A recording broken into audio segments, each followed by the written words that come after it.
everybody, it's Aurora coming at you with a brand new video, and tonight we got some more stuff revealed out of Supreme Darkness. This time it's actually a brand new archetype of what looks to be trap monsters, which is pretty interesting because I know trap monsters have been getting a little bit more love lately. There's like the new like rabbit card, which I almost called it Ast Rabbit, that's an Elestrals card. But there's that new like rabbit magician card, it's like the Link 2 that allows you to set one directly from your deck, and there's actually a lot of really cool stuff you can do with that rabbit card because there's like a few different like decent trap monsters. There's the one that's like meant to be like used with it that came out with it, and then there's like the statue, which is like a special summon negate, I think. And a lot of people are actually looking into it now that Apo's banned because it's actually a decent card to use.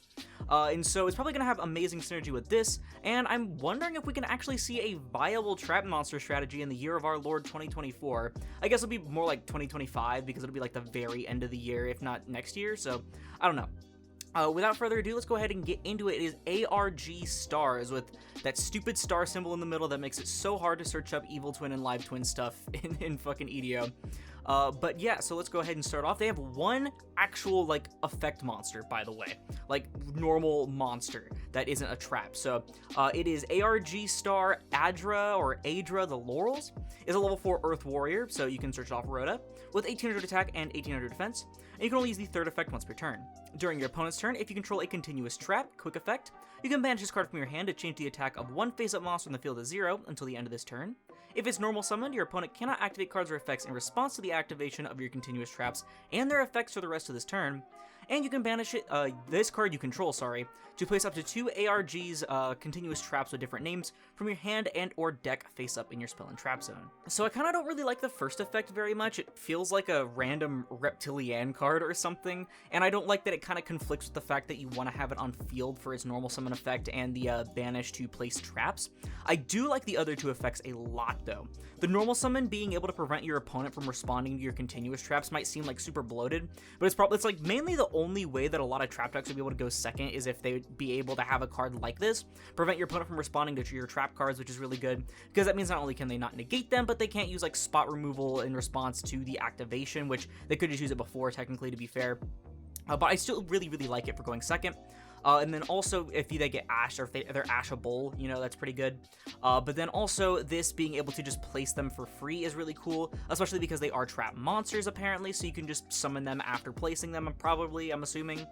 So this seems like a very good starter, and because it places them in your, like, back row, I almost said field spell zone, because it places them in your back row directly, it can't be ashed, which is really cool. Their field spell, and only spell, is ARG's Home Stadium. It is, of course, a field spell that says once per turn you can pay 1,000 life points to add one ARG's card from your graveyard or banishment to your hand, and each time a continuous trap is specialed from the spell and trap zone to your field, inflict 500 damage to your opponent. And once per chain, if your continuous trap card activates its effect in the monster zone while you have a banished ARG's monster, you can target a face-up card your opponent controls and negate its effects until the end of this turn. This seems like an insanely solid field spell. I mean, it's not exactly like consistency with that first effect, which is interesting that we're seeing a field spell finally that doesn't just add from deck to hand for free, but it does add from graveyard or banishment, so you can add back a banished Adra after you've used her effect, which is really good, but it also really wants you to keep that Adra banished, at least for the opponent's turn, because once per chain, not turn, you're getting multiple negations to just hit any face-up card, be it back row or monster, which is really good. And every time one of your continuous traps is specialed from the spell and trap zone, you're burning your opponent for a little bit, which is really helpful in time or to help chip for game, because I'm assuming it probably doesn't have a massive amount of damage output like raw physical attack power, so this is a really good field spell. Moving on to the traps, they have 3 trap monsters. I'm assuming they are all trap monsters, and those are the only other cards currently revealed for the archetype. First, we have ARG's Tidel, the Purple Lightning. It is a continuous trap that says warriors you control gain 500 attack and defense, and once per turn you can discard one card to special summon this card as an effect monster, Light Warrior, level 4, 2000 attack and defense, with the following effect. It is also still a trap. Then you can add one ARG's card from your deck to your hand, except Tidel. Once per turn, quick effect, you can place this card in your spell and trap zone face up.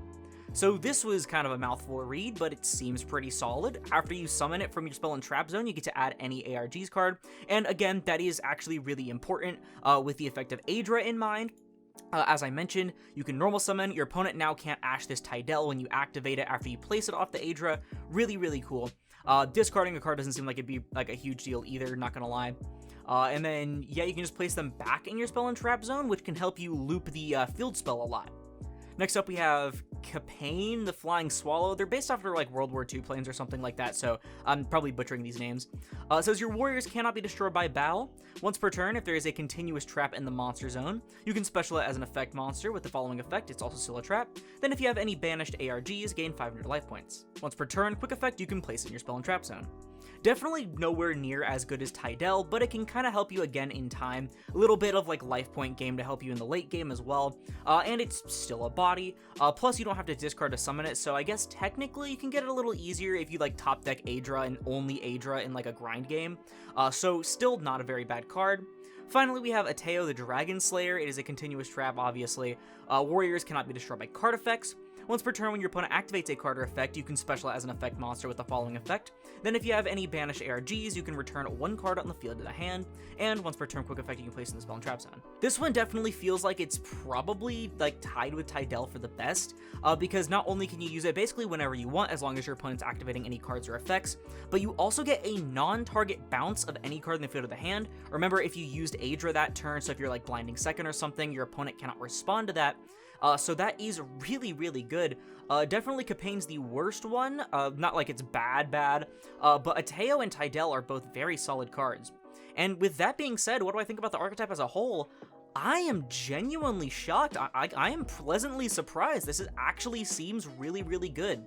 Aedra seems like a very strong monster, searchable off of Rhoda, and you have other ways to search it technically, like if you have the field spell in like Gold Sark or something, kind of like how Malice can play with Gold Sark. But Aedra kind of just does like a bunch of stuff, and outside of Imperm, I mean, there's not too much your opponent can do about it. It's not like a one-card starter that your opponent can ash like a lot of other one-card starters. Same with things like, what is it, Dominus Purge, that's like a special summon negate or something like that. So there's a lot of things that your opponent can't really do to it other than Imperm, Veiler, maybe Ogre, I guess, technically, on the normal summon effect. The field spell has a really solid set of effects without being, like, super cookie cutter with, like, the add from deck to hand or anything. It only adds from grave or banishment. So really, really good recursion for the Aedra, which is very important. Gets a little bit of burn, nothing too crazy, but can help you push for game. And then, of course, being able to once per chain negate things makes it really, really good. Going first or second, really, because, again, Aedra turns off a lot of interaction, which means that you can use the ARGs to get rid of anything that is, like, kind of important to get rid of that would not interact, like a Floodgate, for example. That's what I'm trying to say. So your opponent has, like, I don't know, Dynamorphia Rexsturm or something like that. You can negate. And then speaking of removal and stuff, you know, like Ateo is just really, really good, non-target bouncing any card in the field. And you can just, again, loop these. Like, you can just place them back in your back row. You can place them back in your monster zone. Just seems really, really good. I mean, Tidal's an extra consistency piece. Capane definitely is like the weakest one of the three, but it still has a decent set of effects. I mean, with a protection as well as the 500 life point game. And at the end of the day, it's just another body. I really want to see how people cook up this deck. I might actually mess with this deck because I don't know if you'd rather play it as like a kind of mid-rangey strategy or more of like a trap-based control strategy. Maybe the rabbit can actually help you go for like some combo plays or something. I'm not too sure. Maybe some other engines you can place in here because it does kind of synergize with warriors as a whole.